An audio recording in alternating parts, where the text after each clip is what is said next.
What up, y'all? I'm Steve with Elev8, and tonight we have another great episode of Elev8. Tonight we have Neebs Glass. Wow, you need to go check him out. You need to follow him. His glass is amazing. Check him out.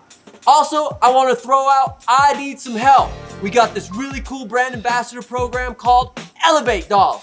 So if you'd like to help us out, please, I could use your help. Check out elev8dolls.com. Go ahead, we got 3 tiers there. It's a lot of fun. You get to put some smiles on your face and a lot of other people's faces. Anyways, let's get into this again. Checking out Neebs Glass. All right, everybody, welcome. We got Neebs Glass here. Really excited. And how you doing today, Neebs? Great. Happy to be here. Appreciate it. Hell yeah, man. Thanks for joining. So first question is, how did you get started into glass?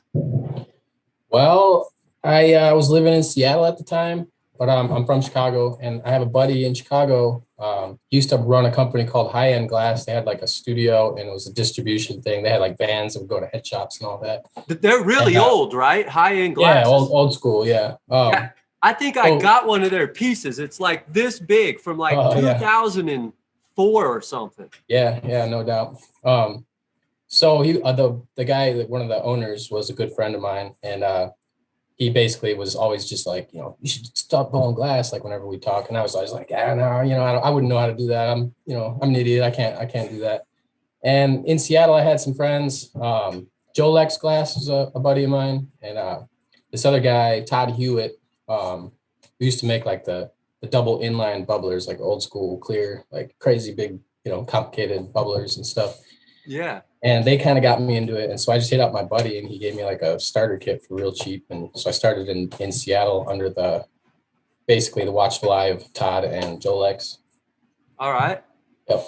Yeah, and Elev8 has been around forever too. So yeah, he's another old school guy. Same with Todd. Todd's an older dude. I haven't seen Todd around anymore. I don't know if he even blows glass anymore.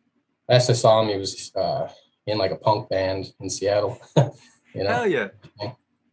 So that leads, when did you actually get into glass, and when did, how long have you been doing it, and when?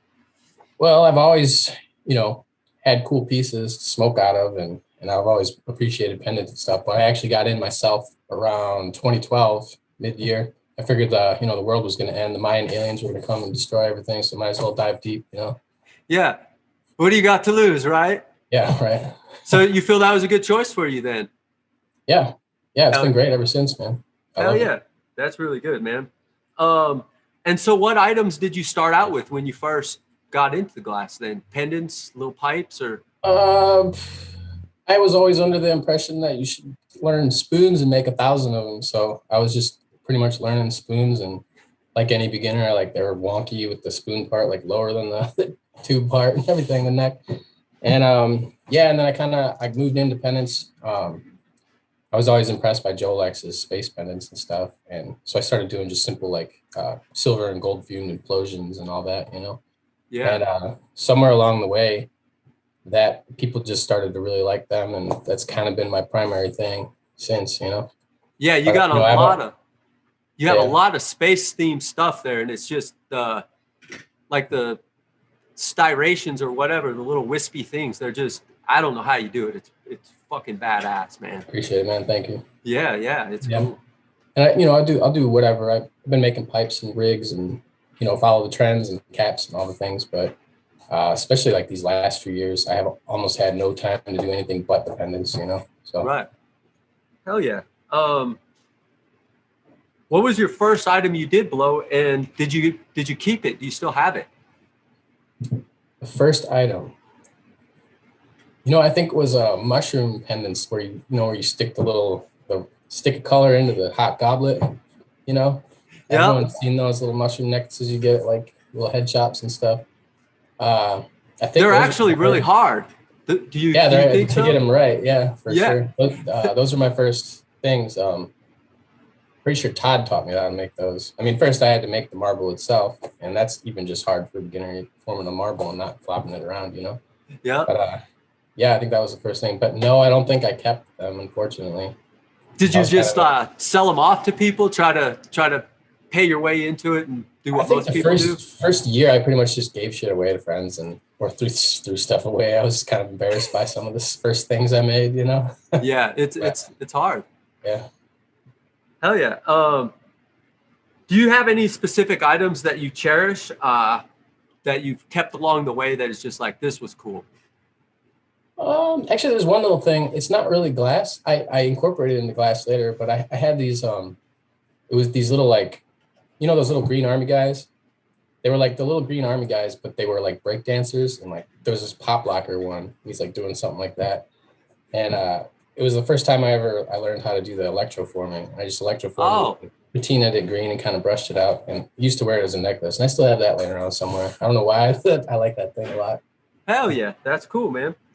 Um, did you have a mentor? You while you were starting, you mentioned a few names there, Jolex and Yeah, Jolex lived in the suburbs, and I was in this like kind of like loft, industrial sort of artsy neighborhood in Seattle. It was Georgetown. It's like the old neighborhood, and I think Joel was just bored of where he was. Like he had his own home studio, and so I invited him into my studio, and so he was working out of my studio there in Georgetown in exchange to just like teach me the foundations, you know. yeah, that's So kind of a backwards thing. Usually the apprentice or the lower guy, yeah, I'll say, goes to the bigger guys and right. Yeah, I mean, I all my friends were living around that area. It was this cool, unique little area. I don't know if it's still that way, but it was a bunch of artists, a bunch of like art lofts that people turned into apartments, and we had like a rave crew right across the parking lot and stuff. So I'd be blowing glass, and I'd hear like bass, and just like walk over and like rave a little bit, party, you know, go back to blowing glass. I already had a studio because I was in that scene, and um, so that studio next to the rave thing was right down the street from where I initially had a different studio, and a buddy of mine had this one. So I got rid of that one and just moved in, and it was already perfect. It was like half industrial, half living space, you know. So I just set up, and you know, and then Todd, same thing. He came in and worked there for in exchange just to like teach me how to do hollow work stuff. so when you talk about a studio, it was a studio where you lived in part of it and worked out of half of it. Yeah, All yeah. right, that's cool, There man. was I didn't.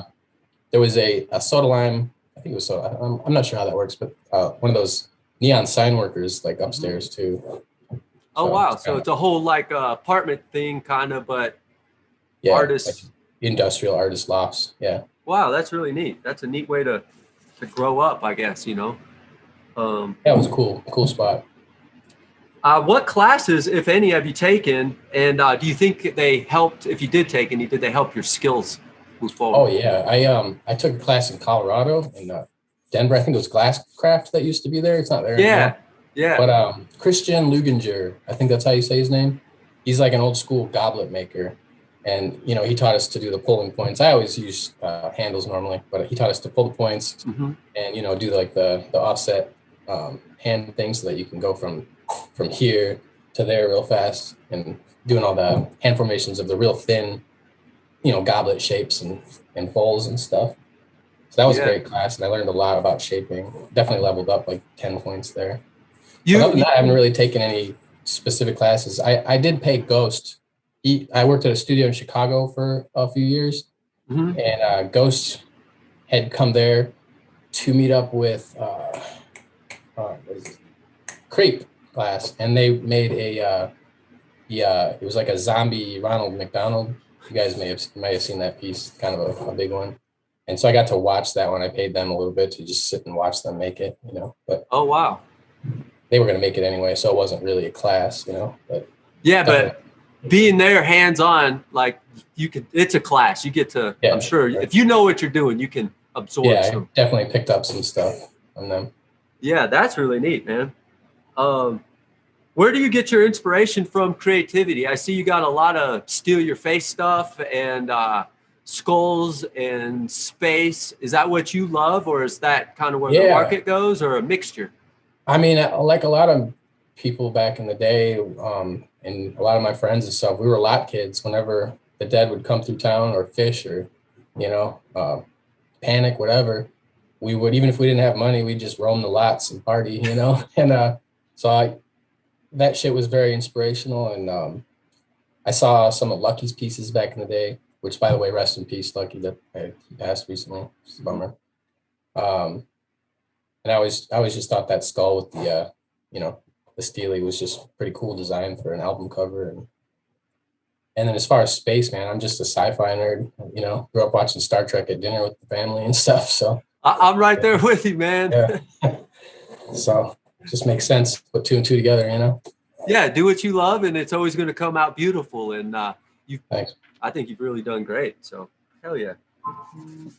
Um, do you have a preferred style or technique that you like to go to every time? I see a lot of us fuming. Do you?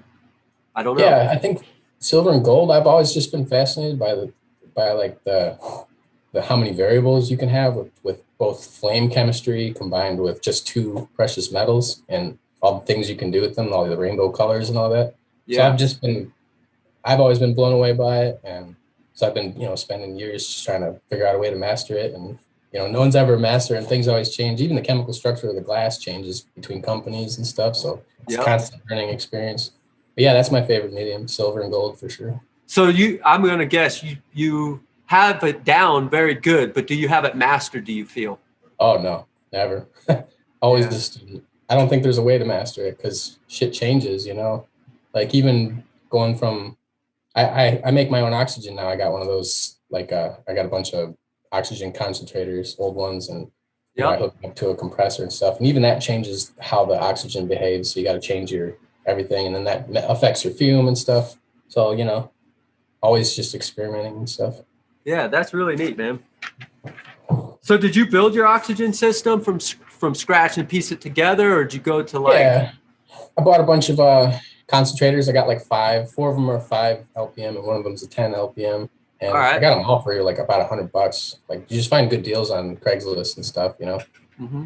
It's hard to find them now because of COVID. I think people are hoarding them just in case. Yeah. But and then I got a one of those little compressors from Harbor Freight, and they suck. Harbor Freight's China-made stuff, but I just bought the warranty thing, and I've already blown one up and came back, got another one, and bought another warranty. Yeah. And that's pretty much all you need. A couple storage tanks. I got like a 40-gallon tank and a 20-gallon tank, so about 60 gallons. So I can turn it on, fill it up, and if it's too loud, I can literally turn it off and work for like 2.5 hours before I have to turn it back on again. So Wow. Hell yeah, that's a good deal, man. Have you had any periods in your career where you shifted focus? Maybe from you just completely went a different technique or something? Not really. I'd say the last few years I've definitely shifted most of my focus independent making just because I think I'm more known for that and I get a lot of orders for that. And pipes, I always tried to keep up and make pipes and everything, but nothing I ever made with pipes was just like, blowing anything else out of the water. It was just kind of felt more like doing factory work, whereas dependents, even if I have to do like a huge order of them, I enjoy every single one and I'll add like a little difference to each one, Right. So And that's the most definitely, important thing is enjoying it. yeah, it feels more like an art, Hell yeah, that's neat. and I love pipe making and everything. And I've always enjoyed trying to like seeing somebody's tech and just trying to figure it out in my head and like experiment and get it down and stuff. So I've learned a lot of techs along the way and stuff, but I never really like focused in anything. Yeah, yeah. Well, I've seen you got a lot of nice rigs on there, so you obviously know how to put stuff together in the rig world and Yeah. whatnot. So hell yeah. Do you have any hobbies outside of glass blowing? Oh yeah. I like building vintage motorcycles. Yeah, I seen that. Um, and riding them, with buddies. That's fun. I'm working on a 1950 panhead right now. Been really busy all winter, so I haven't had a whole lot of time. I was hoping to get it done by spring, but we'll see. Probably more like midsummer now, if I can put it all together. How many of those have you built then in your lifetime? Just 4, I think, at this point. All right. And, I've bought I have like 5 bikes, but actually putting a lot of work into probably just about 4 now. Hell yeah, that's really cool, man. What is your favorite color to work with? Favorite color? I actually really like the unobtainiums. I always see other people hate unobtainiums and shit, but I find they're very obtainable, but I don't know. I like them. It's like a metallic sparkle, you know. I think it's cool. Yeah, I love that unobtainium, but I refuse to use it. I put it inside, and it's yeah. So you got to figure it out. That's a special skill to. I think for pendants and shit is different. I haven't used it inside too many hollow form stuff. I've used Alien Tech quite a bit, and I've definitely had some cracking issues where like I thought the piece was perfectly fine, and then just tink like 2 days later it breaks. You know. Yeah, so, yeah. Nobody loves the tink. So what would be your least favorite color? Sometimes it's unobtainium, so I'm curious. What's your least favorite color? Yeah. You know, they've fixed a lot of the recipes, but I hated that like moonstone stuff. It was like, I think North Star did it. It was really, really stiff, and it would like boil and do weird stuff. Also, some of Molten Aura's earlier colors did the same thing. They were real stiff, and they'd like off fume gases and like have a weird pink flame and stuff, you know. They're really hard to work with. But I think both those companies have actually improved those. So for nowadays, I'd say I still don't really like the real heavy cadmium colors. I don't have the patience for them, and I end up like either not being able to move it all, so then I like this isn't working, so I put it closer in the flame and then it boils. You know. Yep. Yeah, that stuff's a real pain in the ass. I only like to work it with clear over it because same problems. Yeah, and then once you boil it, it's like for me, it's always right at the end of a piece, and I got a burnt spot on a piece that I spent an hour doing already. You know. Yeah, so now it has to be sandblasted is the only fix, I guess. Yeah. So what is the most difficult piece that you've ever attempted? And did you pull it off?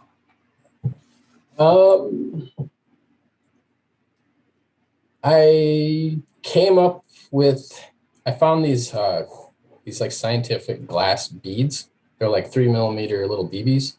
And so I was taking like cobalt tube and a clear tube that was, 3mm bigger than the cobalt tube. And I would fume on the inside of the clear tube, put it in the cobalt tube, seal it up, and then pour the BBs all around, so that they would like make a little stack. And then vacuum tube it and suck it all out. And I didn't have a lathe at the time or anything. And that took me like a month to get right. But once I got it, it was pretty rad. I kind of dropped it because the BBs are A, really expensive, and B, it is a big, huge pain in the ass, and they crack a lot, and but they look fantastic. It's like a weird inside out like implosion almost, Yeah, I'm trying to imagine because the way you explained it, it's just like sounds wicked as hell, filling it up, and that's cool. Those were cool. It kind of looks a little bit like Fire Kiss sections if you've seen those. Do you have that in your Instagram page? If we go back and somewhere back there, you'll see them. It looks fresh, just like man. a green kind of silver and gold fume implosion tubing, pretty much. All right, cool, man. Do you collaborate often? I don't, and I'd love to, and I don't know why I don't. I'm kind of just a shut-in. I work from home a lot. I've worked at plenty of shops with other people and done some collabs. So I mean, if you go back in my Instagram as well, you can find some collabs with some other of my shopmates, like some flowers from this guy, Garden of Eden. I've done some stuff with Faux Skull. He used to be a roommate and a shopmate. My buddy Eli Ja on Instagram. We've done quite a few collabs. We're all out in Oregon right now. So I lived in Oregon for a couple of years just to like kind of up the glass game, a little bit. So you went out there to improve your skill set. Yeah, just to meet other glass blowers and stuff. But I find I actually just, when it comes down to it, I work better just on my own at home because I'll wake up, blow some glass, eat some breakfast, blow some glass, go work out, blow some glass, go run errands, blow some glass, watch some TV, blow some glass, go to bed. Like when you're working just little bits all day long, I get a lot more done, Right. Oh yeah, that's cool, man. But yeah, I mean, I'd love if anyone's seen this, if anyone wants to collab, hit me up. I'd love to do more. Do you like when you're actually working with the people? Do you prefer mailing collabs? How do you all? Either or. Right now, I don't really have a way to work with anyone. I kind of, but I just work in my basement right now temporarily, so it's kind of small and, it's not really like a good group venue. All right. Yeah. Well, if you ever travel out to Colorado, man, you got a place to stay, and yeah. It'd be cool to have you out here if you're ever Yeah, I'll take traveling. you up on that. Me and my girlfriend, we've been thinking about getting out of here sometime in the spring, maybe. Who knows? Please do, man. I got a fifth wheel. It's really nice. Uh, Welcome to stay in there. So I love Colorado. me too. I haven't left. So Yeah. um, what is the most amount of time that you've spent in a particular piece? Um,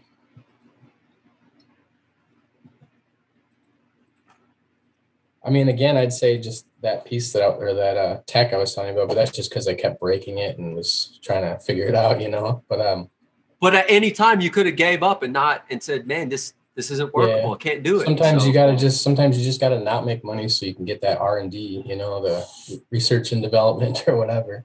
yeah, Um, when I was learning recyclers, they would take me a long time. I never really got into them too much. I made, 10, 20 good recyclers, but there's already people who were just making fantastic, crazy recyclers. So I was just like, why even bother following that train? The train's already left, you know? yeah, they're pain in the ass. That's for Yeah, sure. they are. All the science behind how the air moves and everything, you know? Yep, yep. Those took a long time for me. Yeah, you get Um, one where you think it's all right, and then it doesn't get the spin, and it's yeah, like it doesn't it doesn't works, function quite but right. yeah, I it's had, I had like a lot of recyclers for friends to smoke out of when I was working on those for sure. yeah. Um, have you ever competed in any events like I champs haven't. or? No, I haven't. I really wanted to start going out this last year, and then the pandemic hit. You know, I wanted to go to Champs, and I wanted to go to Melt. Melt's not too far from where I'm living now, so. But Melt happened, but it was real small, and I just with all the tests and everything that you had to do to even go. Like, I don't know, Yeah, just yeah, I playing feel it that. safe, I guess. Yeah, and it sounds like they might happen this year. It sounds like there are a lot more happening, so Yeah, maybe we'll see hoping you out so. there. Yeah, hoping so. I already got COVID, so I'm not worried about it anymore. Oh, did you already? So, Yeah, I had it. well, they said we're all going to get it. So at some Yeah, point, right? right. Do you consume yourself? You know, I did in Oregon. I feel like half my friends were growers and the other half like new growers. So everyone had it and almost never had to really pay for it. Um, but I moved out here and this isn't really a legal state yet. And it's expensive. And so I don't do it at all because it's not legal. Yep. If you are in a legal state, do you prefer flour or concentrates? Or I've never been into concentrates. I'm a lightweight. I never smoked I was never one of those wake and bake all day kind of guys. You know, it would be like at the end of the day when I'm all tired and watch funny movies, you know, so Hell yeah. spark up even a hitter and I'd be pretty good. You know, I don't definitely take the dabs and I'm just on the floor like tripping, you know. So Yeah, there's no need for that. So yeah. unless that's what you like. So Yeah, I mean if it's what you like, you know. I was hell yeah. more of a medicinal guy, you know. Yeah, yeah.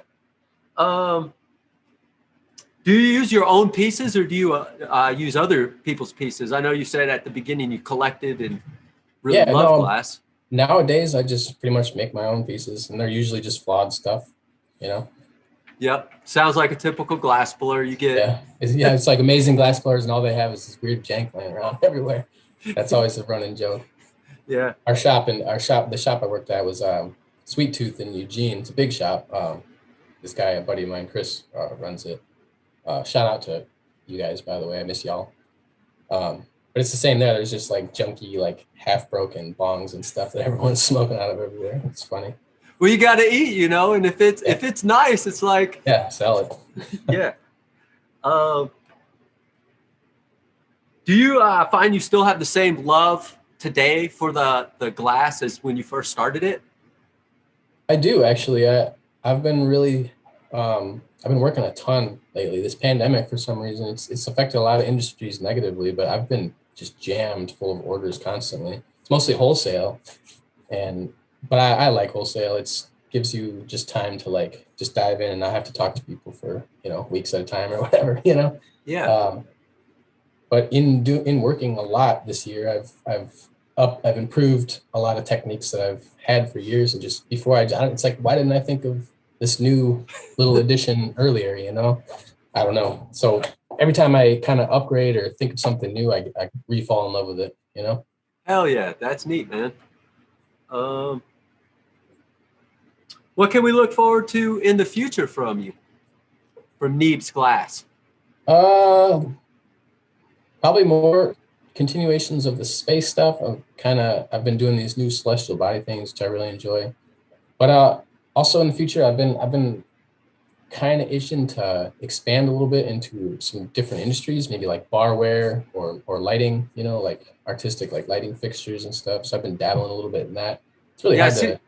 I seen your cup you've been drinking out of. Did you make that then Yeah, as well? yeah. I set up I built a little lathe a couple years ago, and I just set it back up, and this was the first product I made on it. Just a simple cup, smoke and red. Yeah, it's beautiful. I love the shape. It's really clean, sexy. Thanks.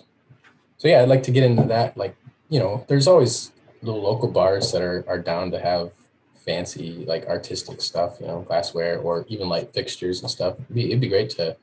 My girlfriend wants to get into welding, and I weld a little bit because of the motorcycle stuff. And Yeah. it'd be great to be able to like build a full art glass like lamp type thing, like welding and mixed media stuff. Do the electrical, do the welding, do the glass for the shades. That sounds awesome. You can make like shaped Edison bulbs pretty easily and stuff, Oh, that would be cool. Yeah. So hopefully I'll have some time, and the ability to expand it. It's hard when you're working, you got to keep working. So. Yeah, life is a bitch, and you get to. I was once told, you find 20% that you enjoy, you're actually doing good. So. Oh yeah. Well, I think I'm there. I enjoy pretty well. Hell yeah. Well, would you like to add anything else? Let your fans let us know anything else about you. No, I mean nothing I can think of off the top of my head. Well, I want to let everybody know. Check out Neebs Glass. That's Neebs Glass on Instagram. Do you have any other places? Facebook? Do you have a website or anything like that? Matthew Neebs Glass is my Facebook, but it's mostly just sometimes I share onto there from stuff like most of my shit goes on Instagram. Facebook's always just been like friends and family. I kind of switched focus there, So go check you out on Instagram. Instagram, yeah, that's my main platform. And I thought about doing websites and stuff, but I don't know.